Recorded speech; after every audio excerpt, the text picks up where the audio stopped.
HSC 25 ব্যাচের স্টুডেন্টরা যারা অকৃতকার্য হয়েছো, এই ভিডিওটি শুধু তাদের জন্য।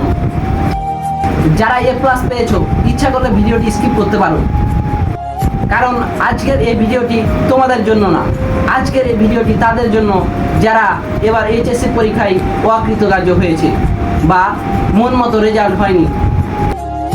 এ প্লাস পাইলেই কি ভালো স্টুডেন্ট হয়? এ প্লাস না পাইলে কি লাইফ শেষ?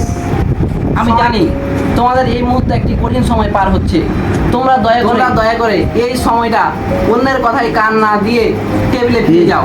এর জবাব তুমি এইচএসসি অ্যাডমিশনের সময় দিবে। তখন তুমি বলবে, আমি এইচএসসিতে এ প্লাস না পেয়েও আমি ঢাকা বিশ্ববিদ্যালয়ে পড়ি, রাজশাহী বিশ্ববিদ্যালয়ে পড়ি, চট্টগ্রাম বিশ্ববিদ্যালয়ে পড়ি।